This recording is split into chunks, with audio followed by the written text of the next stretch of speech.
பாலம்பட்டியில இருந்து வேலைக்கு போறோம். எங்க எங்க வேலைக்கு போறீங்க? பாலங்கர் மார்க்கெட் கிட்ட. எப்படி போறது? என்னாச்சு? என்ன பிரச்சனை? என்ன பிரச்சனை எங்களுக்கு என்ன தெரியும்? பஸ் எல்லாம் போகுது, பஸ் எல்லாம் அந்த பக்கம் திருப்பி விடுறாங்களே, தில்லைன ஒரு பக்கம். சரி. அப்புறம் நாங்க எப்படி முடித்தோம் நடக்கிறது? எவ்வளவு தூரம்? 3 கிலோமீட்டர் வராதா மார்க்கெட்டு? நடந்து போகணும். அப்புறம் எப்படி போறது? இப்படி பஸ்ஸை மறைச்சு விடுறாங்கல்ல. காலையில பொழைக்கிற பொழப்பை கெடுத்து விட்டா எப்படி மக்கள் பொழைக்குங்க? பஸ் வராதுன்னு யாரும் சொல்லலையே. தெரிஞ்சிருந்தா தான் நாங்க வீட்டுல இருந்திருப்போமே. தெரியாது. என்னமோ விஜய் வரான்னு சொன்னாங்க, அதுதான் தெரியாது. எங்கிட்டு வரா என்னன்னு தெரியல. இப்படி வந்து காலையில 15,000 பேர் இருக்கோம். எல்லாம் பொழப்புக்கு போறவங்க தான். போனா மார்க்கெட்டு போய் போகணும். நான் மார்க்கெட்டு போக தான் அரிமங்கலம் போகணும். மார்க்கெட்டுக்கு பஸ்ஸே போகாது அப்படின்னு சொல்லி டிரைவர் கண்டக்டர் எல்லாரும் சொல்லிட்டேன். எந்த அறிவுமே எங்களுக்கு கொடுக்கவே இல்லை. நாங்கள் 60 பேர் வேலை பார்க்கோம். எல்லாரும் இந்த ரோட்டை தான் நிற்கும். 800 ரூபா சம்பளம் எங்கள் எல்லாத்துக்கும் க்ளோஸ் ஆகிட்டு. ஒரு நாளைக்கு சம்பளம் 800 ரூபா. 10:30 மணிக்கு நாங்கள் டியூட்டிக்கு போனோம். இன்னைக்கு எனக்கு சம்பளம் க்ளோஸ். நான் வீட்டுக்கு தான் போகணும். இங்கே போங்கச்சா. எத்தனை பேர் வந்துருக்கீங்க? எத்தனை பேர்? எவ்வளவு தூரம் நடந்து வரீங்க? என் கம்பெனியில் 16 பேர் வேலை பார்க்கோம். எவ்வளவு தூரமா நடந்து வரீங்க?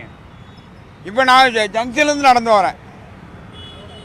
அங்க இருந்து நீங்க வேலை செய்யற இடத்துக்கு எவ்வளவு தூரம்? இப்போ அரியமங்கலம் போகணும். ஒரு 5 கிலோமீட்டர் 6 கிலோமீட்டர் இருக்கும். ஆனால் பஸ்ஸு கிடையாதுன்னு சொல்லிட்டாரு. டிரைவர் கண்டக்டர் சொல்லிட்டாரு, மார்க்கெட்டுக்கு பஸ்ஸு போகாது அப்படின்னு சொல்லி சொல்லிட்டாரு. ஆனால் இது இது இது இது தப்பான வேலை தானே.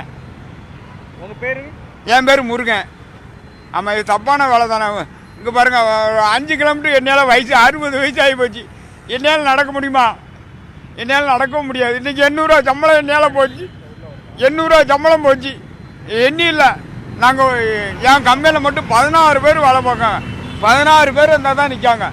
16 பேர் சம்பளம் போச்சு. ஆமாம், வேறு வண்டி போவாதுன்னு சொல்லுதாங்க. பஸ்ஸு போவாது அப்படின்னு சொல்லி இங்கே இறக்கி விட்டுட்டாங்க. இங்கே இறக்கி விட்டுட்டாங்க, அவ்வளோதான். இதுக்கு மேலே மார்க்கெட்டுக்கு பஸ்ஸு போவாதுன்னு. மார்க்கெட்டுக்கு 3 கிலோமீட்ரு, அங்கேருந்து அரியமங்கலத்துக்கு ஒரு 3 கிலோமீட்டர், 6 கிலோமீட்டர் நடக்கக்கூடிய அளவுக்கு வசதி இல்லையா. இங்கே எங்கேயாவது மரத்து நனல போய் படுத்து எரிஞ்சு வீட்டை பார்த்து தான் போகணும். வீட்டுக்கு போனாலும் சண்டை போடுவா. இன்றைக்கி வேலைக்கு போகலையே அப்படின்னு சொல்லி சண்டை போடுவா. அவ்வளோதான், இன்றைக்கி வேலை போச்சு. இந்த விஜய் கட்சினால போச்சு, விஜய்னால போச்சு. இங்கே போஸ்ட் ஆஃபீஸ்ல இருந்து இறங்கிட்டாங்க சார். இப்போ நடந்து நான் போயிட்டு இருக்கேன் சார். ரொம்ப சிரமமா சார். மக்கள்லாம் ரொம்ப தவுதாயப்படுறாங்க சார். இதனால எங்களுக்கு எவ்வளோ பாதிப்பு தெரியுங்களா சார்?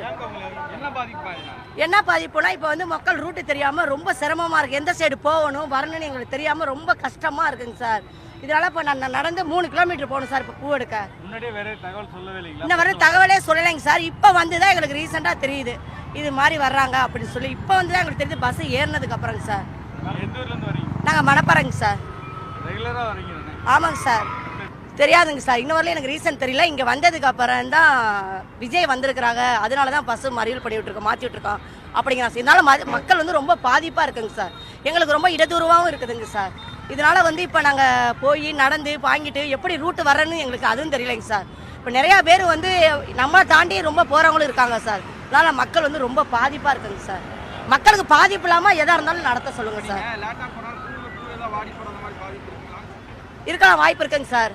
இன்னும் போய் அங்கே என்ன ரேட்டு, எவ்வளோ, எப்படி கும்பல், இதெல்லாம் எல்லாமே பார்க்கணும் தானே சார். இப்போ தான் சார் நான் போயிட்டே இருக்கிறேன். எங்களுக்கு 3 கிலோமீட்டர் இருக்குங்க சார். இதனால் எங்கள் படித்தவங்க எப்படி நம்ம போயிடறோம். இதனால் நம்மளால ஒரு வயசானவங்களாம் இருக்கிறாங்கல்லங்க சார். அதெல்லாம் எப்படிங்க சார் நாங்கள் போவாங்க? நிறையா பேர் மக்கள் புலம்பிகிட்டு இருக்கிறாங்க. அதை தெளிவாக சொல்ல தெரியல. நான் தெளிவாக வந்து உங்களுக்கு சொல்லிக்கிட்டு இருக்கேன்.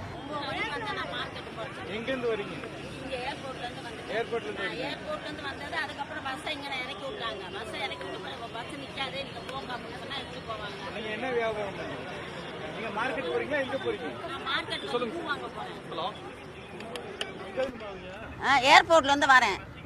பூ வாங்குறதுக்கு வரேன் நான். ஆனால் இங்கே நிப்பாட்டாங்க. வியாபாரத்துக்கு நான் வரேன். ஆனால் இங்கே நிப்பாட்டிட்டாங்களே. நிப்பாட்டினா எப்படி போகிறது? நடந்து போக முடியுமா வயசு போனது? இந்த இங்கே நான் இது என்ன இங்கே தான் போஸ்ட் ஆஃபீஸ் கிட்ட இறக்கி விட்டாங்க. அங்கிட்டலாம் போகாதுமா, நாங்கள் போகிறோம், சத்திரம் போகிறோம், நீங்கள் இறங்குன்னு சொன்னால் நான் இனி பூ வாங்கிட்டு போய் எப்போ நான் கொண்டு வியாபாரம் பண்ணுவேன்? இப்போ நான் பஸ்ஸு போனால் அப்படின்னா நான் வீட்டுக்கு தான் போகணும். நான் நடக்க முடியுமா? இங்கேருந்து மார்க்கெட்டுக்கு என்னால் நடக்க முடியாது.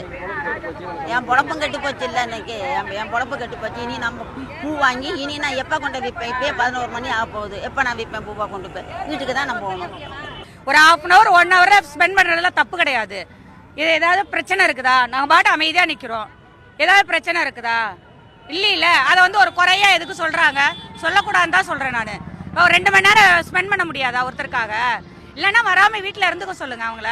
அவர் வராருன்னு தெரியுதுல, அப்புறம் ஒரு நாள் மத்த கட்சிகள் எல்லாரும் வரும்போது இவ்வளவு பிரச்சனை இருக்குதா? இல்ல எல்லாரும் மாதிரி தானே அவரும். இவர் மட்டும் என்ன புதுசா வராரா? எல்லா கட்சிகளையும் உள்ளது மாதிரி தானே இவரும் வராரு.